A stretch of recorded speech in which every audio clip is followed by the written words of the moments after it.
तो फ्रेंड आज जो है कि बिहार पुलिस रेडियो ऑपरेटर परीक्षा 2026 के लिए फोर लेंथ का टेस्ट पेपर नंबर 2 लेके आ चुके हैं, क्योंकि इससे पहले ऑलरेडी हम सभी एक पेपर कंप्लीट कर चुके थे जो बिल्कुल आपके एग्जाम सिलेबस पर दिया गया है। देखिए जिस प्रकार से बिहार रेडियो ऑपरेटर का एग्जाम पैटर्न और सिलेबस है उसी पैटर्न पर इसे तैयार किया गया है। तो आपसे अगर पहला वाला सेट नहीं लगाए जरूर लगा लीजिएगा आप सभी। इसमें कुल 100 प्रश्न आप सभी को दिया गया है सभी सब्जेक्ट से। फिजिक्स हो गया, केमिस्ट्री हो गया, समसामयिकी मुद्दे और समान ज्ञान, और उसके बाद मैथमेटिक्स का। ठीक है, परीक्षा अवधि आपको 120 मिनट मिलने वाला है तो 2 घंटा का समय मिलेगा। तो इसी समय में आपको पूरा 100 क्वेश्चन सॉल्व करना है और लास्ट में ईमानदारी पूर्वक आपसे स्कोर बताइएगा कितने स्कोर कर पा रहे हैं। ठीक है, तो चलिए शुरू करते हैं। सभी एक बार वीडियो को लाइक कर दीजिएगा और शेयर कर दीजिएगा। आप सभी देखिए जिसका भी एग्जाम है इस सेट को पूरा लगा ही लीजिएगा आप सभी, तभी जाइएगा एग्जाम देने के लिए, काफी ज्यादा आपको बेनिफिट करेगा। तो चलिए शुरू करते हैं। आज का पहला प्रश्न देखिएगा आप सभी, ये आपका समान ज्ञान और समसामयिकी मुद्दे का पहला होगा, उसके बाद फिर फिजिक्स, तब केमिस्ट्री, तब मैथमेटिक्स कंप्लीट करेंगे। क्वेश्चन है कि बिहार में 3 कठिया प्रथा के तहत किसान को अपनी भूमि का कितना भाग पर नील की खेती करना अनिवार्य था। 3 कठिया प्रथा आपका चंपारण सत्याग्रह से संबंधित है।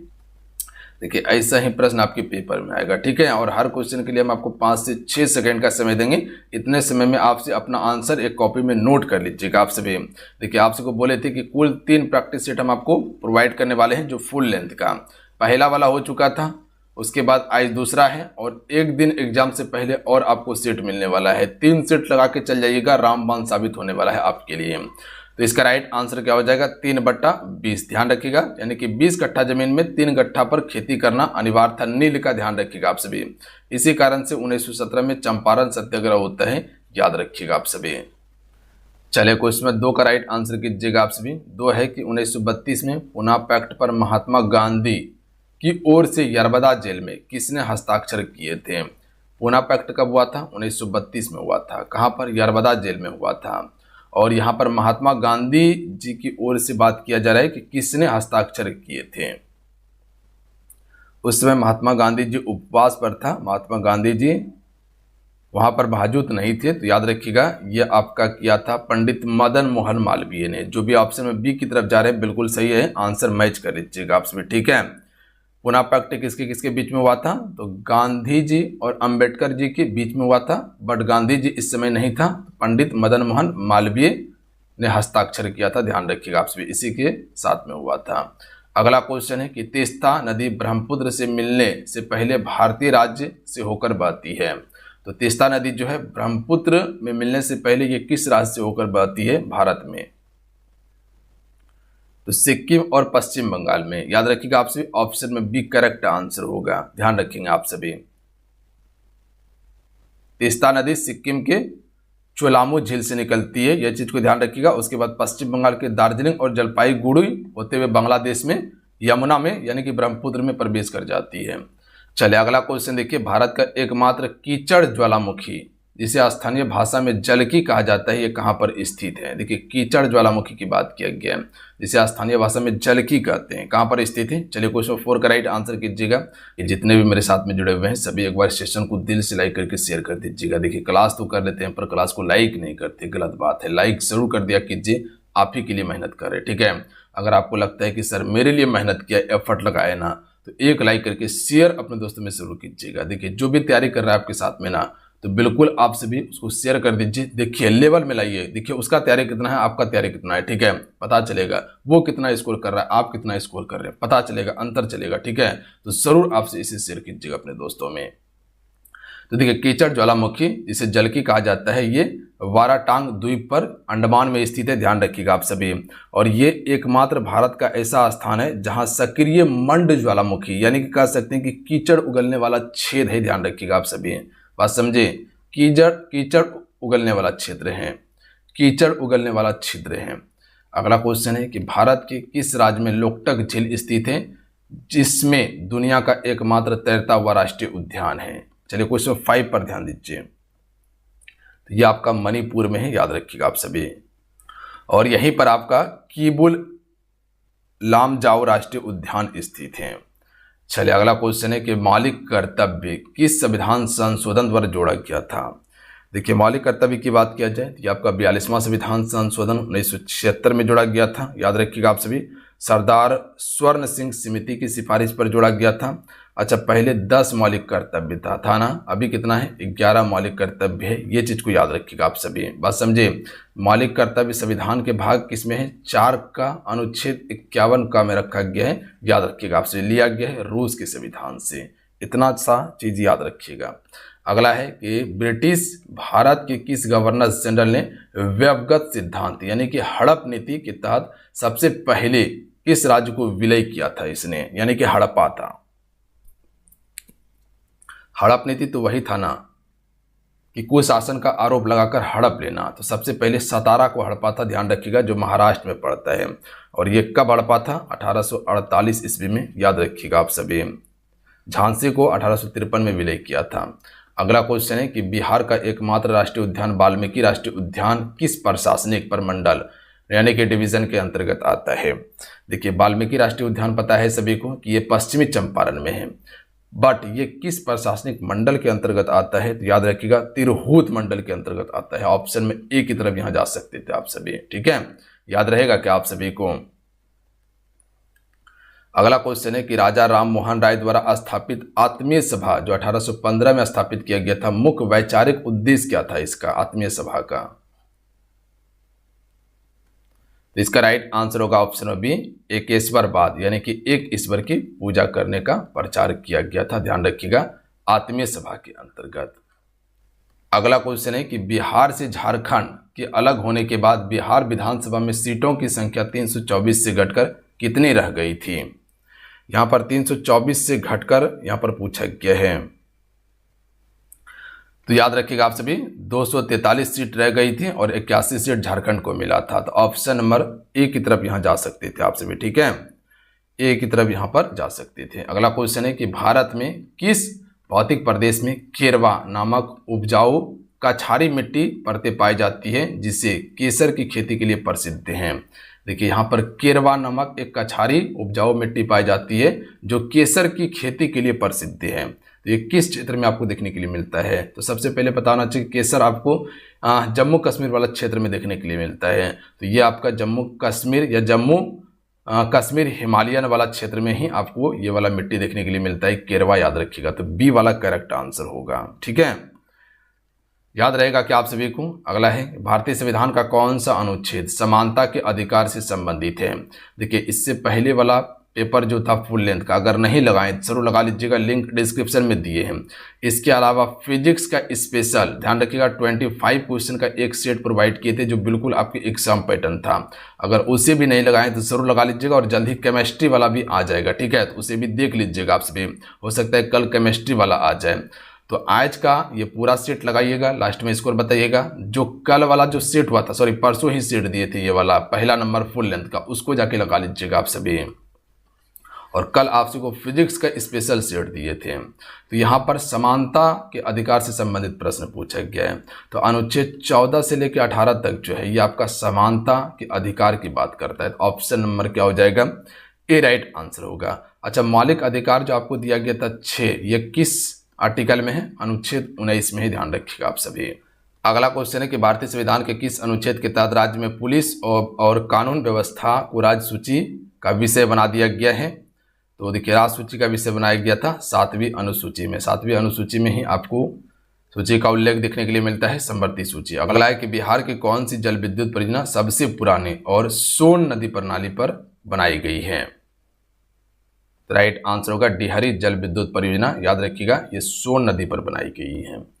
चलिए अगला क्वेश्चन है कि प्राथमिक रंग कौन कौन से हैं जिन्हें मिलाकर बाकी रंग बनाए जाते हैं। तो सभी को पता होगा लाल हरा नीला यानी कि RGB, ठीक है, तो ऑप्शन में ए राइट आंसर होगा।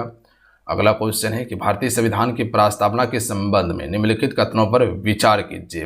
पहला कथन है कि प्रस्तावना को संविधान का अंग केशवानंद भारतीय मामले 1973 में स्वीकार किया गया था। दूसरा है 42वें संविधान संशोधन द्वारा इसमें समाजवादी, पंथ निरपेक्ष और अखंडता शब्द जोड़ा गया था। तो देखिए ये आपका दोनों कथन बिल्कुल सही है, याद रखिएगा सी राइट आंसर होगा, ठीक है।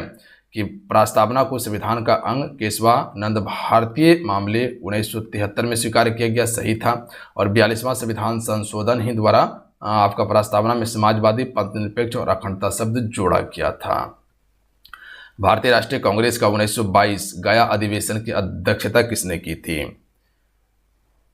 तो राइट आंसर हो जाएगा आपका चितरंजन दास, जिसे CR दास भी कहा जाता है और इसे हम सभी देश बंधु के नाम से जानते हैं, याद रखिएगा आप सभी। गया में आपका 37वां अधिवेशन हुआ था कांग्रेस का 1922 में। अगला क्वेश्चन है कि हाल ही में नीति आयोग द्वारा जारी रिपोर्ट के अनुसार बिहार के किस जिले ने आकांक्षी जिला कार्यक्रम के तहत शीर्ष स्थान प्राप्त किया है? तो ये आपका जमुई जिला होगा, याद रखिएगा आप सभी। अगला क्वेश्चन है कि बिहार के किस प्रसिद्ध चावल को हाल ही में CI टैग दिया गया है जो अपनी खुशबू और स्वाद के लिए जाना जाता है? तो राइट आंसर होगा मरचा चावल को, ध्यान रखिएगा आप सभी, बी राइट आंसर होगा, याद कर लीजिएगा, इंपॉर्टेंट है। हाल ही में समाचारों में रहा प्रोजेक्ट कुशा भारत की किस रक्षा प्रणाली से संबंधित है? चलिए क्वेश्चन 20 का राइट आंसर कीजिएगा, कर लोगे आंसर आप सभी। तो राइट आंसर होगा लंबी दूरी की वायु रक्षा मिसाइल प्रणाली से संबंधित है आपका, ध्यान रखिएगा, प्रोजेक्ट कुशा। अगला है कि वर्ष 2025-26 में घोषित भारत के पहले क्वांटम कंप्यूटिंग आधारित दूरसंचार नेटवर्क लिंक को कहाँ चालू किया गया है? तो ये आपका नई दिल्ली में चालू किया गया है, बी राइट आंसर होगा। अगला क्वेश्चन है कि 69वें राष्ट्रीय फिल्म पुरस्कार में से किस फिल्म को सर्वश्रेष्ठ फीचर फिल्म पुरस्कार मिला है? तो इसका राइट आंसर होगा रॉकेटरी द नेवी इम्पैक्ट को दिया गया है, तो ऑप्शन में एक करेक्ट आंसर होगा। अगला क्वेश्चन है कि हाल ही में केंद्र सरकार द्वारा शुरू की गई PM विश्वकर्मा योजना का मुख्य उद्देश्य क्या है? तो देखिए PM विश्वकर्मा योजना की बात किया गया ना, तो ऑप्शन में ए राइट आंसर होगा, पारंपरिक कारीगरों और शिल्पकारों को आर्थिक सहायता और कौशल प्रशिक्षण देना ही इसका मुख्य उद्देश्य है, ठीक है, ए नंबर होगा। हाल ही में 2025 के अंत में जारी वैश्विक नवाचार सूचकांक में भारत को कौन सा स्थान मिला है? देखिए यहाँ पर वैश्विक नवाचार सूचकांक की बात किया गया है, जो दुनिया भर में तकनीकी स्टार्टअप और इनोवेशन के मामले में भारत अभी जो है आपका 40वां स्थान पे आ चुका है, तो ऑप्शन में बी राइट आंसर होगा। अगला क्वेश्चन देख लीजिएगा, हाल ही में 25-26 में किस देश ने भारत की UPI यानी कि unified payment interface payment system को पूरी तरह से स्वीकार करके अपने यहाँ लागू किया है? तो याद रखिएगा फ्रांस ने भी किया है, नेपाल ने और श्रीलंका ने भी किया है, तो option number D right answer होगा, सभी ने। चले आइए अब यहाँ से फिजिक्स आपका चालू होगा। ऊपर में आपका समान ज्ञान और समसामयिकी मुद्दे कंप्लीट हुआ, यानी कि करेंट अफेयर कंप्लीट हुआ।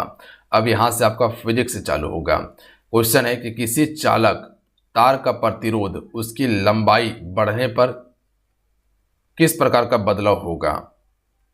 तो आपको एक बात का पता होना चाहिए कि प्रतिरोध लंबाई के समानुपाती होता है, ध्यान रखिएगा आप सभी, बात समझे। प्रतिरोध जो होता है वो आपका लंबाई का क्या होता है, समानुपाती होता है। तो क्या होगा, अगर प्रतिरोध बढ़ेगा तो तार की लंबाई भी बढ़ता है, तो ऑप्शन नंबर बी इसका राइट आंसर होगा, ध्यान रखिएगा आप सभी। अगला क्वेश्चन है कि पूर्ण आंतरिक परावर्तन की घटना के लिए प्रकाश की किरण को किस माध्यम में जाना होगा? अगर पूर्ण आंतरिक परावर्तन की घटना को प्रदर्शित करना है तो प्रकाश को किस माध्यम की ओर जाना होगा? तो ध्यान रखिएगा सघन से विरल में जाना होगा, उसे याद रखिएगा आप सभी। यानी कह सकते हैं कि पानी से वायु में जाना होगा, तो सघन से इसे विरल में जाना होगा, तब पूर्ण आंतरिक परावर्तन की घटना घटित होगा, तो बी राइट आंसर होगा। अगला है 5 kg द्रव्यमान वाली वस्तु पर 20 न्यूटन का बल लगाया जाए तो वस्तु का त्वरण, तो यहाँ आपसे इसे पूछा गया है त्वरण, तो त्वरण अगर निकालना है आप सभी को तो त्वरण बराबर सूत्र क्या होता है, तो बल बटा होता है द्रव्यमान, याद रखिएगा आप सभी, क्या होता है, बल बटा द्रव्यमान। तो बल कितना है, 20 न्यूटन है, द्रव्यमान कितना है, 5 kg है, काट दीजिए आप सभी, 4 बार में कट जाएगा, तो 4 मीटर प्रति सेकेंड इसका बिल्कुल करेक्ट आंसर नहीं हो जाएगा, ऑप्शन में बी। चलिए अगला क्वेश्चन देख लीजिए, 29 नंबर है कि 2 kg वस्तु पृथ्वी की सतह से 5 मीटर की ऊंचाई पर है, इसकी गुरुत्वीय स्थितिज ऊर्जा क्या होगी यदि जी बराबर यानी कि छोटी जी बराबर 10 मीटर प्रति सेकेंड स्क्वायर ले? तब जाके यहाँ पर आपको गुरुत्वीय स्थितिज ऊर्जा आपको बताना है। तो सबसे पहले यहाँ पर आपको बताना चाहिए जो स्थितिज ऊर्जा पूछा गया है इसका सूत्र क्या होता है। स्थितिज ऊर्जा बराबर अगर सूत्र पूछा जाए तो क्या बता सकते हैं, याद रखिएगा स्थितिज ऊर्जा बराबर सूत्र होता है आपका द्रव्यमान हो जाएगा, ठीक है, गुना आपका क्या हो जाएगा, गुरुत्वीय त्वरण का मान हो जाएगा और गुना आपका हाइट हो जाएगा, यही होगा ना। तो यहाँ पर देख लीजिएगा, देखिए द्रव्यमान कितना दिया गया है 2 kg दिया गया है, तो 2 को पुट कर लीजिए। उसके बाद हाइट कितना दिया गया है पता है आप सभी को, हाइट 5 दिया गया है। हाइट कितना दिया गया है 5 दिया गया है। यहाँ पर देखिए हाइट 5 मीटर है और आपका छोटी जी का मान कितना दिया गया है 10 मीटर दिया गया है। तो यहाँ पर 10 लिख दीजिए आप सभी। अब इसको गुना कर दीजिए, 10 × 5 = 50 और 50 दूनी कितना हो जाएगा 100 जूल हो जाएगा। तो ऑप्शन में सी वाला करेक्ट आंसर होगा। बात समझे क्या, जब भी आप सभी से स्थितिज ऊर्जा पूछा जाए तो mgh इसका फॉर्मूला होता है। अगला क्वेश्चन है कि डायनमो विद्युत चुंबकीय प्रेरण के सिद्धांत पर कार्य करता है, ये किस ऊर्जा को किस में बदलता है, ऊर्जा को किस में बदलता है डायनमो। तो देखिए डायनमो क्या करता है, यांत्रिक ऊर्जा को विद्युत में बदलता है, ठीक है, क्योंकि डायनमो पहले घूमता है उसके बाद ही विद्युत उत्पन्न करता है। तो याद रखिएगा यांत्रिकी ऊर्जा को विद्युत ऊर्जा में कन्वर्ट करता है डायनमो। बाकी बात जो मोटर होता है, मोटर क्या करता है विद्युत ऊर्जा को यांत्रिक ऊर्जा में कन्वर्ट करता है। वहीं पर पंखा भी विद्युत को यांत्रिक में कन्वर्ट करता है। एक कथन दिया गया है, कथन एक है कि एक्सरे और रेडियो तरंग, एक्सरे किरण और रेडियो तरंग दोनों विद्युत चुंबकीय तरंग है, इसलिए निर्वात में दोनों की चाल समान होती है। दूसरा है कि एक्सरे किरण की आवृत्ति रेडियो तरंग की तुलना में कम है, ये गलत है।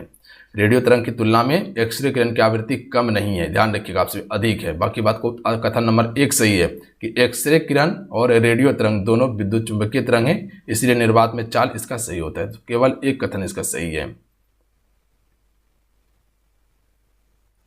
तो यहां से कह सकते सी नंबर, कथन 1 सही है लेकिन 2 गलत है। अगला क्वेश्चन है कि अर्धचालक के संबंध में निम्नलिखित कथनों पर विचार कीजिए। पहला है पी प्रकार यानी कि पी टाइप के अर्धचालक में मुख्य धारक वाहक होल्स होते हैं। उसके बाद दूसरा है कि पी प्रकार का अर्धचालक क्रिस्टल शुद्ध रूप से धनावेशित होता है। कौन सा सत्य है इसमें, ऑप्शन नीचे दिया गया है। 32 नंबर पर ध्यान दीजिएगा आप सभी। देखिए पी प्रकार यानी पी टाइप का अर्धचालक मुख्य रूप से धारावाहक होल्स होता है, ये सही कथन है, ठीक है, ये कथन बिल्कुल सत्य है। दूसरा है कि पी प्रकार का अर्धचालक क्रिस्टल शुद्ध रूप से धनावेशित होता है, ये आपका गलत है, शुद्ध रूप से धनावेशित नहीं होता है। बात समझे क्या, बिल्कुल। तो सिर्फ ऑप्शन में ए ही इसका राइट आंसर होगा, याद रखिएगा आप सभी। देखिए पी टाइप में बहुसंख्यक वाहक होल्स होता है, ये बिल्कुल सही है, लेकिन पूरा क्रिस्टल हमेशा विद्युत उदासीन होता है, क्योंकि जितने प्रोटॉन होता है उतना ही इलेक्ट्रॉन होता है, इसीलिए ये 2 वाला गलत होगा, ऑप्शन में ए सही है। अगला है ट्रांजिस्टर का मुख्य रूप से किस कार्य के लिए उपयोग किया जाता है। तो देखिए ट्रांजिस्टर का जो कार्य होता है एम्पलीफिकेशन और स्विचिंग के लिए होता है, तो ऑप्शन में बी वाला राइट आंसर होगा। अगला क्वेश्चन देख लीजिएगा, क्वेश्चन 34 से कि एक विद्युत परिपथ में 5 ओम का प्रतिरोध है और इसमें 2 एम्पियर की धारा प्रभावित हो रही है, तो प्रतिरोध के सिरों के बीच विभवांतर कितना होगा। तो यहाँ आप सभी से विभवांतर पूछा गया है, ठीक है, क्या पूछा गया, विभवांतर। तो विभवांतर बराबर सूत्र क्या होगा, विभवांतर बराबर होता है धारा, ध्यान रखिएगा आप सभी, धारा गुना प्रतिरोध होता है, याद रहेगा क्या आप सभी को, धारा गुना प्रतिरोध। तो धारा कितना दिया गया आप सभी को 2, प्रतिरोध कितना दिया गया है, तो यहाँ आपका 5 ओम दिया गया है। तो धारा आपका 2 है, प्रतिरोध आपका 5 ओम है, गुना कर दीजिएगा तो 10 आपका निकल जाएगा, याद रखिएगा आपसे विभवांतर। तो ऑप्शन नंबर बी बिल्कुल करेक्ट आंसर होगा। अगला है यदि किसी तरंग की आवृत्ति 50 हर्ट्ज है और उसकी तरंग दैर्घ्य 2 मीटर है तो तरंग की चाल क्या होगी। तो देखिए तरंग की चाल पूछा गया है, यानी कि वेग बराबर होगा आपका आवृत्ति गुना क्या हो जाएगा, तरंग दैर्घ्य होगा, ध्यान रखिएगा आप सभी, क्या होगा, तरंग दैर्घ्य होगा, यही सूत्र है ना, बिल्कुल। तो यहाँ अगर आपको चाल निकालना है, अगर आप सभी को तरंग की चाल निकालना है तो यहाँ हो जाएगा आवृत्ति गुना तरंग दैर्घ्य। तो आवृत्ति कितना दिया गया है 50 हर्ट्ज दिया गया है और तरंग दैर्घ्य आपका 2 मीटर है, गुना कर दीजिएगा तो 100 मीटर प्रति सेकंड नहीं आ जाएगा, ऑप्शन में बी वाला राइट आंसर होगा, ध्यान रखिएगा आप सभी। अगला क्वेश्चन है स्वप्रेरक तत्व का मात्रक क्या होता है जो चुंबकीय फ्लक्स और धारा के अनुपात को दर्शाता है। तो स्वप्रेरक तत्व का मात्रक जो होता है ये आपका हेनरी होता है, याद रखिएगा आप सभी। अगला क्वेश्चन है कि जब एक गैल्वेनोमीटर को वोल्टीमीटर में बदलना हो तो सर्किट में क्या जोड़ा जाता है। तो ये श्रेणी क्रम में उच्च प्रतिरोध जोड़ा जाता है सर्किट में, याद रखिएगा आप सभी। तो जब भी गैल्वेनोमीटर को वोल्टीमीटर में बदलना होता है तो श्रेणी क्रम में उच्च प्रतिरोध जोड़ा जाता है। अगला क्वेश्चन है कि एक पूर्ण दृष्टि कार्य में AC को DC में बदलने के लिए न्यूनतम कितने डायोड की आवश्यकता होती है। तो एक पूर्ण दृष्टि कार्य में AC को अगर DC में बदलना हो तो न्यूनतम कितने डायोड की आवश्यकता होगा। तो कम से कम 2 डायोड होना चाहिए, याद रखिएगा आप सभी, न्यूनतम में 2 डायोड। ऑप्शन में बी राइट आंसर होगा। देखिए एक चीज समझिएगा, जो आपका centre depth full wave rectifier जो होता है इसमें कम से कम 2 आपका कह सकते हैं कि डायोड होना चाहिए, ठीक है, 2। और ब्रिज रेक्टिफायर में जो होता है वो 4 डायोड की आवश्यकता होता है, जो आपका ब्रिज रेक्टिफायर होता है। तो इसमें कम से कम 4 होना चाहिए, जबकि centre depth full wave rectifier होगा तो उसमें कम से कम 2 होना चाहिए। चलिए अगला क्वेश्चन है 29 नंबर कि जब 2 क्लांशबद्ध प्रकाश तरंगे व्यतिकरण करती है तो ऊर्जा क्या होती है, ऊर्जा क्या होता है, ठीक है। क्वेश्चन 39 पर गौर कीजिए आप सभी। तो राइट आंसर ऑप्शन में से होगा ऊर्जा केवल पुनर्वितरण होता है और कुल ऊर्जा इसमें सुरक्षित रहती है, ध्यान रखिएगा। अगला क्वेश्चन है विस्थापन धारा के संबंध में सही कथन चुनिए। पहला है कि विस्थापन धारा केवल तभी उत्पन्न होती है जब विद्युत फ्लक्स यानी कि विद्युत क्षेत्र समय के साथ बदलता रहा हो। दूसरा है कि संधारिता की प्लेटों के बीच चार्जिंग के दौरान केवल चालन धारा बहती है। कौन सा कथन सत्य होगा। तो देखिए इसमें केवल कथन एक ही सही है, याद रखिएगा आप सभी कि विस्थापन धारा केवल तभी उत्पन्न होती है जब विद्युत फ्लक्स यानी कि विद्युत क्षेत्र समय के साथ बदल रहा हो, ये बिल्कुल सही है। दूसरा है कि संधारिता की प्लेटों के बीच चार्जिंग के दौरान केवल चालन धारा बहती है, ये आपका गलत है, ध्यान रखेंगे आप सभी। तो ऑप्शन नंबर केवल 1 सही होगा इसमें। अगला क्वेश्चन देख लीजिएगा आपसे, क्वेश्चन नंबर आपका 41 है, थोड़ा सा इस पर गौर कीजिएगा, लेंदी क्वेश्चन है पर आंसर कर सकते हैं आप सभी।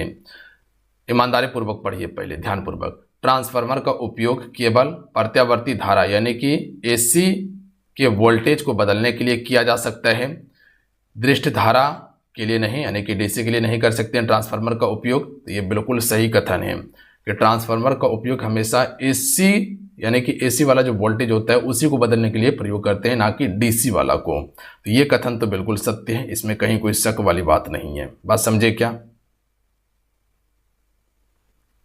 उसके बाद कारण दिया गया है कि ट्रांसफार्मर अन्योन प्रेरणा के सिद्धांत पर काम करता है जिसके बदले वह चुंबकीय फ्लक्स की आवश्यकता होती है। तो ये भी बिल्कुल सही कथन है कि ट्रांसफार्मर अन्योन प्रेरणा के सिद्धांत पर काम करता है जिसके लिए बदलते हुए चुंबकीय फ्लक्स की आवश्यकता होती है, इसीलिए ये सिर्फ AC ही वोल्टेज को बदलता है। बात समझे क्या। तो इसका राइट आंसर जो हो जाएगा ऑप्शन में A वाला होगा कि A और R दोनों सही है और R A की व्याख्या भी कर रहा है, तो ऑप्शन में A राइट आंसर होगा, ठीक है। हम आपको बोले थे ना कि अगर क्वेश्चन पढ़िएगा तो आंसर कर सकते हैं। ऑप्टिकल फाइबर के अंदर प्रकाश की संरचना किस घटना के कारण होता है। तो ये आपका पूर्ण आंतरिक परावर्तन के कारण होता है। अगला क्वेश्चन है कि सुपर हेड्रोडाइन रेडियो रिसीवर में इंटरमीडिएट फ्रीक्वेंसी का उपयोग क्यों किया जाता है। तो राइट आंसर ऑप्शन में बी होगा, ध्यान रखिएगा, चयनात्मकता और स्थिरता सुधारने के लिए। ऑप्शन में बी राइट आंसर होगा। अगला क्वेश्चन है कि अर्धचालक में अशुद्धि मिलाने की प्रक्रिया का मुख्य उद्देश्य क्या होता है। 44 नंबर का आंसर कीजिएगा आप सभी। तो राइट आंसर होगा विद्युत चालकता बढ़ाने के लिए जो है कि अशुद्धि मिलाया जाता है अर्धचालक में, याद रखिएगा आप सभी। ऑप्शन में बी राइट आंसर होगा, विद्युत चालकता बढ़ाने के लिए। अगला है यदि एक रेडियो तरंग सघन माध्यम से विरल माध्यम में प्रवेश करती है तो उसकी आवृत्ति पर क्या प्रभाव पड़ेगा। तो आवृत्ति इसकी अपरावर्तित रहेगी, याद रखिएगा आप सभी। जब भी रेडियो तरंग सघन से अगर विरल में जाता है तो कह सकते हैं आवृत्ति अपरावर्तित रहेगी। अगला क्वेश्चन है कि रेडियो का आविष्कार करने का श्रेय मुख्य रूप से किसे दिया जाता है? तो याद रखिएगा मार्कोनी को। Option number A right answer होगा, जे मार्कोनी। अगला क्वेश्चन है कि फ्यूज तार का गुण कैसा होना चाहिए? तो देखिए फ्यूज तार का गुण होना चाहिए निम्न गलनांक और उच्च प्रतिरोध होना चाहिए। ठीक है, निम्न गलनांक और उच्च प्रतिरोध होना चाहिए फ्यूज तार का। अगला है बल का विमीय सूत्र क्या होगा? तो बल का विमीय सूत्र होता है M1L1T-2 होता है, ध्यान रखिएगा आप सभी। अगला क्वेश्चन देख लीजिएगा, दाब का यानी कि प्रेशर का विमीय सूत्र क्या होता है? तो प्रेशर का होता है M1L-1T-2 होता है, ये आपका दाब का होगा। ठीक है, उसके बाद है सार्वत्रिक गुरुत्वाकर्षण नियतांक का विमा क्या होगी? तो राइट आंसर ऑप्शन में यही होगा M-1L3T-2 होगा, ध्यान रखिएगा आप सभी। ऑप्शन नंबर ए याद कर लीजिएगा, विमीय सूत्र इंपॉर्टेंट है। अब आइए केमिस्ट्री का प्रश्न देखिएगा आप सभी। क्वेश्चन है कि 1 मोल गैस में मानक ताप और दाब पर कितना आयतन होता है? तो देखिए 1 मोल यानी कि 1 मोल की यहाँ पर बात किया गया है। गैस में मानक ताप और दाब जो होता है ये लगभग 22.4 लीटर के अप्रॉक्स में होता है। एग्जैक्ट प्रश्न को याद रखिएगा आप सभी। ठीक है, ऑप्शन में बी राइट आंसर होगा। आना होगा तो हुबहू इसी तरह से आ जाएगा। मुख्य क्वांटम संख्या हमें मुख्य रूप से किसके बारे में बताती है? तो देखिए मुख्य क्वांटम संख्या जो है ये हमें इलेक्ट्रॉन कोष का आकार और ऊर्जा के बारे में बताती है, यानी कि सी राइट आंसर होगा। इलेक्ट्रॉन कोष और आकार और ऊर्जा के अस्त्र को बताती है मुख्य क्वांटम संख्या। अगला क्वेश्चन है, कथन 1 है कि आदर्श गैस के कणों के बीच कोई आकर्षण बल नहीं होता है। दूसरा है कि उच्च दाब और कम ताप पर वास्तविक गैस आदर्श गैस की तरह व्यवहार करती है। कौन सा कथन सत्य होगा इसमें? देखिए पहला कथन जो कहा गया कि आदर्श गैस के कणों के बीच कोई आकर्षण बल कार्य नहीं करता है, यह कथन बिल्कुल सत्य है, ध्यान रखिएगा। जबकि दूसरा कथन आपका गलत है कि उच्च दाब और कम ताप पर वास्तविक गैस आदर्श गैस की तरह व्यवहार करती है, ये गलत है। ठीक है, उच्च दाब और कम ताप पर वास्तविक गैस आदर्श गैस की तरह व्यवहार नहीं करती है। तो हमसे कह सकते हैं कि कथन 1 तो सही है लेकिन कथन 2 आपका गलत है। ठीक है, तो ऑप्शन में सी इसका राइट आंसर होगा।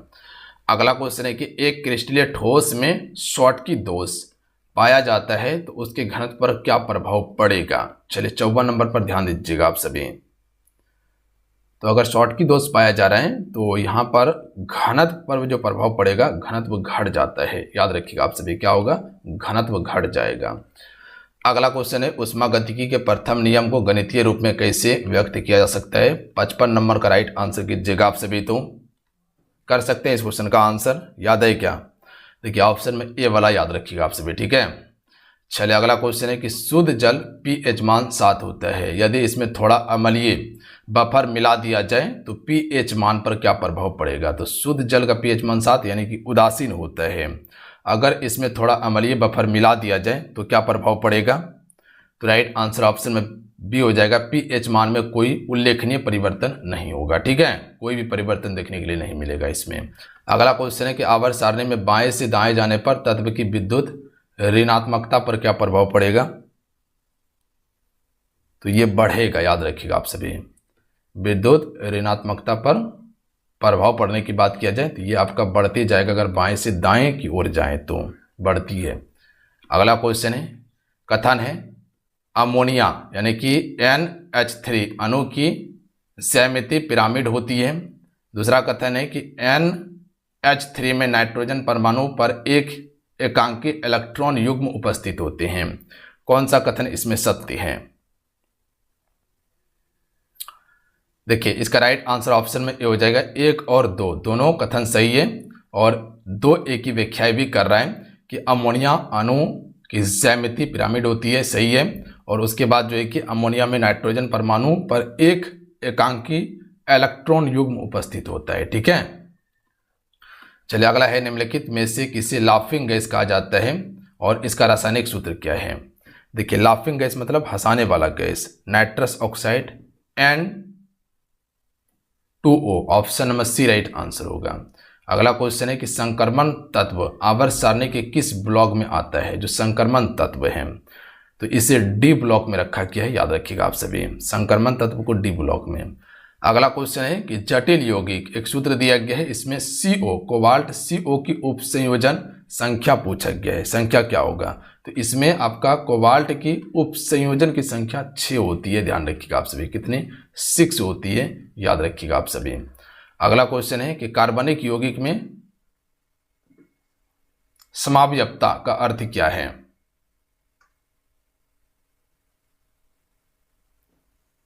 तो कार्बनिक यौगिक में समावयवता का अर्थ क्या होता है? समान आणविक सूत्र लेकिन भिन्न संरचनात्मक सूत्र या विन्यास, यही इसका मुख्य अर्थ है। चलिए, मार्स गैस मुख्य घटक कौन सा हाइड्रोकार्बन है? तो देखिए, मार्स गैस की अगर बात किया जाए तो मीथेन, यानी कि CH4 हो जाएगा। यह मार्स गैस का मुख्य घटक है, मीथेन। अगला क्वेश्चन है 65 नंबर है। कथन है कि फिनॉल अल्कोहल की तुलना में अधिक अम्लीय होती है। बिल्कुल सही कथन है, ध्यान रखिएगा कि फिनॉल अल्कोहल की तुलना में अधिक अम्लीय होती है।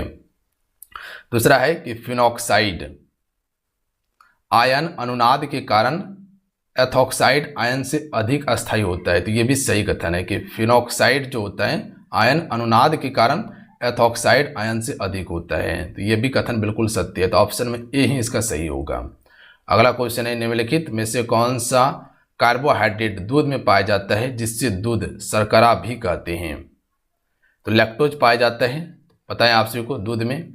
अगला क्वेश्चन है बुलेट प्रूफ जैकेट और हेलमेट बनाने में किस बहुलक का उपयोग किया जाता है? तो याद रखिएगा केवलर का उपयोग करते हैं, याद रहेगा आप सभी को, केवलर का उपयोग किया जाता है।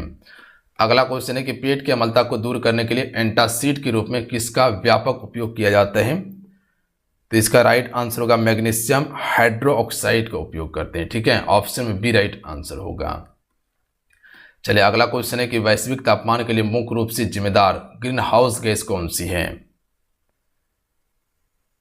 Carbon dioxide CO2। चलिए, अगला क्वेश्चन देख लीजिएगा, साबुन और अपमार्जक जल पृष्ठ तनाव पर क्या प्रभाव डालता है? जो साबुन और अपमार्जक होता है ये जल के पृष्ठ तनाव पर क्या प्रभाव डालता है? तो पृष्ठ तनाव को ये घटा देता है, ध्यान रखिएगा आप सभी। क्या करता है? पृष्ठ तनाव को घटा देता है साबुन या अपमार्जक, जिसके कारण से जितना भी गंदगी होता है वो बाहर निकल जाता है। कथन है कि ओजोन परत वायुमंडल के समताप मंडल में पाई जाती है। बिल्कुल सही कथन है, ध्यान रखिएगा आप सभी। और उसके बाद है कि क्लोरोफ्लोरोकार्बन यानी कि CFC गैस ओजोन परत के संरक्षण के लिए मुख्य रूप से उत्तरदायित्व है। सॉरी, संरक्षण नहीं, क्षरण के लिए। क्षरण मतलब उसको पतला कर रहा है, नुकसान पहुंचा रहा है, क्लोरोफ्लोरोकार्बन। तो ये बिल्कुल सही कथन है। तो यानी कि दोनों कथन इसका सत्य है। तो ए और बी राइट आंसर होगा। अगला क्वेश्चन है रासायनिक अभिक्रिया की दर पर उत्प्रेरक का क्या प्रभाव पड़ता है? तो रासायनिक अभिक्रिया की दर पर उत्प्रेरक का जो प्रभाव पड़ता है या वैकल्पिक मार्ग प्रदान सक्रिय ऊर्जा को घटाता है जिससे अभिक्रिया तेज हो जाती है। तो बी राइट आंसर होगा। चलिए, क्वेश्चन में 73 का राइट आंसर कीजिएगा आप सभी। तो क्वेश्चन है कि निम्नलिखित में से कौन सा यौगिक टॉलेन अभिकर्मक को उपचयित करके रजत दर्पण परीक्षण देता है?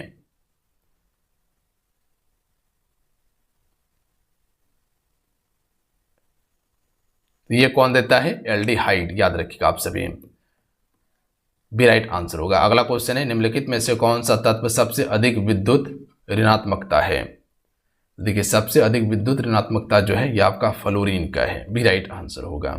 चलिए, अगला क्वेश्चन है कि आयोडीन युक्त नमक में सामान्य नमक यानी कि NaCl के साथ निम्नलिखित में से क्या मिलाया जाता है? तो आयोडीन युक्त नमक में समान नमक के साथ जो मिलाया जाता है पोटासियम आयोडेट या पोटासियम आयोडाइड मिलाया जाता है। तो ऑप्शन में ए की तरफ यहां जा सकते हैं।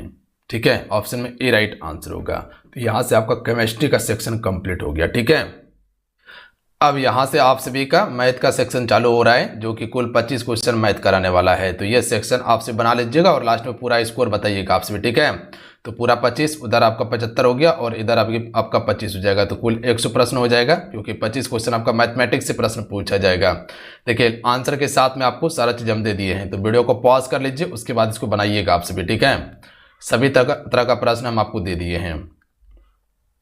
वीडियो को पॉज कर लीजिएगा, बनाइएगा, आंसर लास्ट में अवेलेबल करवा दिए हैं हम।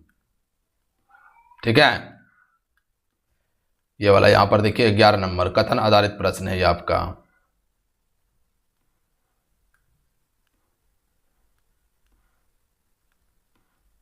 लास्ट 20 नंबर, 21 नंबर, 22, 23, 24 और उसके बाद यहाँ पर आपका 25 हो गया। ठीक है, और यहाँ पर देखिएगा सारा हम आंसर दे दिए हैं, आंसर की उत्तरमाला यहाँ दिया गया है। और उसके बाद इधर जो है कि आपका संक्षिप्त समाधान यानी कि संकेत भी आपको हम दे दिए हैं कि कैसे आपको तैयार करना है, कैसे आपको बनाना है। ठीक है, तो सारा चीज़ अवेलेबल करवा दिए, तो इसको एक बार चेकआउट कर लीजिएगा आप सभी। और उसके बाद पूरा प्रश्न को बना ही लीजिएगा शुरू से अंत तक, और लास्ट में ईमानदारी पूर्वक स्कोर बता दीजिएगा आपसे। ठीक है, और जल्दी इसका एक सेट और आएगा, तो 3 सेट हो जाएगा। इससे पहले वाला जाकर सेट कंप्लीट कर लीजिएगा, और आज दूसरा और एक और आपका सेट आएगा, और केमिस्ट्री का एक सेट आपका आएगा। ठीक है, 2 सेट अभी हुआ है, एक आपका फुल लेंथ का और एक आपका फिजिक्स का सेट हुआ है। केमिस्ट्री का भी जल्द ही आपको मिल जाएगा। तो मिलते हैं। जय हिंद, वंदे मातरम। जाते जाते वीडियो को लाइक करके शेयर कर दीजिएगा। जय हिंद।